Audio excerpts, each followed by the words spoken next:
Hola, bienvenidos. Mi nombre es José Manuel López García. Inteligencia humana. En un principio, la inteligencia se entendió como una capacidad general para realizar operaciones mentales, tales como señaló, por ejemplo, Alfredo Binet diríamos, a finales del siglo XIX y principios del XX. Él también estableció lo que se denomina el coeficiente intelectual, que es la división entre la edad mental y la edad cronológica. La inteligencia es más o menos cuantificable, es valorable, pero realmente hay muchas teorías sobre la inteligencia por parte de numerosos psicólogos, investigadores, etc. Realmente es objeto de estudio de la psicología científica, también, por supuesto, de la psicología matemática, de la psicología evolutiva, etc. Esther, por ejemplo, definió la inteligencia como la aptitud personal para enfrentarse a nuevas situaciones por medio de un uso adecuado del pensamiento. En cambio, para otro, como es Beckler, es la capacidad global del individuo para actuar racionalmente. Y yo creo que es cierto que es así, porque la capacidad de buscar soluciones o nuevas formas de hacer las cosas o de solucionar las cuestiones es, diríamos, que una de las formas de desarrollar la inteligencia, de aumentarla o de perfeccionarla. Pero también existen otros enfoques teóricos, que podemos denominar los nuevos enfoques, que se proponen incluso proponer técnicas de mejora de la inteligencia, lo que se llama el enriquecimiento, por ejemplo, cultural o enriquecimiento cognitivo, más exactamente. Por ejemplo, los programas de enriquecimiento instrumental de Feuerstein, el programa Think-A-Bout y el programa también, por ejemplo, de filosofía para niños de Lippmann, entre otros muchos que existen, programas de enriquecimiento cognitivo que se denominan.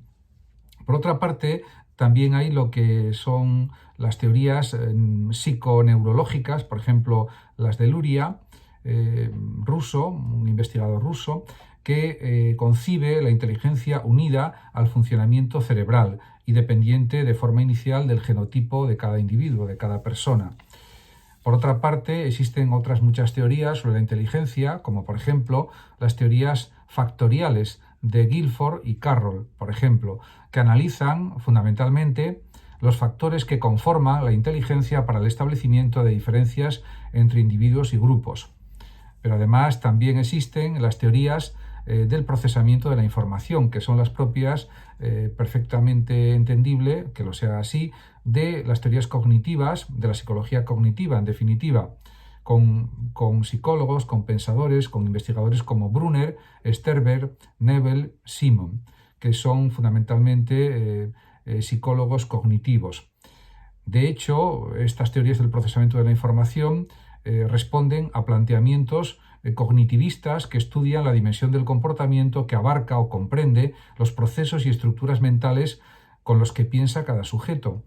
Y por supuesto, los psicólogos cognitivos estudian el sistema de visión, el sistema de audición, el sistema de memoria, etcétera, etcétera, y las distintas funciones cerebrales, y la conexión entre los conceptos, las palabras, las ideas, etcétera, etcétera. Pero es que también hay otras muchas aproximaciones a la cuestión de la inteligencia, porque es un tema pues realmente extensísimo. Por ejemplo, una de ellas es la aproximación de Piaget, de este gran psicólogo y filósofo suizo, que presenta un concepto de inteligencia en desarrollo dentro de la corriente, podríamos decir, de la psicología evolutiva, y que se centró fundamentalmente en la investigación sobre los procesos cognitivos de los niños de la infancia, pero también pues investigó sobre otras muchas cuestiones filosóficas y psicológicas. Otra de las teorías que también, o del grupo de teorías que se pueden analizar en un estudio o una investigación de la inteligencia, son las denominadas teorías contextuales de la inteligencia o socioculturales. Lo que defienden estos teóricos de la inteligencia es que las personas no se comportan inteligentemente en el vacío, sino que dependen o están condicionados o al menos influidos por el ambiente social en el que viven, por el contexto cultural y social. Por tanto, según las teorías contextuales o socioculturales, se puede ser inteligente de diferente manera en distintos contextos sociales y culturales. De hecho, el enfoque sociocultural, por ejemplo, de Vygotsky, estudia conceptos tales como, por ejemplo, la motivación, la comunicación, las relaciones interpersonales, la cultura o la historia, y otros muchos conceptos, diríamos, en directa conexión con el ambiente social y cultural en el que está inmerso el sujeto o la persona o el grupo de personas que se está investigando o analizando, podríamos decir.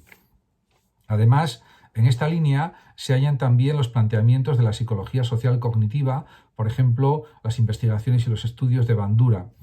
Realmente también es definible la corriente psicológica que se llama psicología social evolutiva, que propone pasar de una psicología bipolar, sujeto-objeto, en el ámbito del conocimiento, a una psicología tripolar, sujeto, otro y objeto. Pero además, nuestro pensamiento está claro que no solo representa la realidad, sino también es o debe ser o puede ser un pensamiento creativo y crítico. De hecho, pues un filósofo español muy conocido y que también ha sido catedrático de filosofía durante muchos años en España, en su libro Teoría de la inteligencia creadora, escribe lo siguiente: la inteligencia no es un ingenioso sistema de respuestas, sino un incansable sistema de preguntas. No vive a la espera de los estímulos, sino anticipándolos y creándolos sin parar. Magnífica definición de José Antonio Marina, con la que cierro pues este breve vídeo sobre algunos aspectos de la inteligencia humana. Muchísimas gracias a todos por su atención. Saludos también a los oyentes de Radio Sofando y Hablando de Filosofía de México. Y por último decir, como siempre, que el que lo desee puede compartir este vídeo o simplemente suscribirse a mi canal de YouTube. Hasta siempre.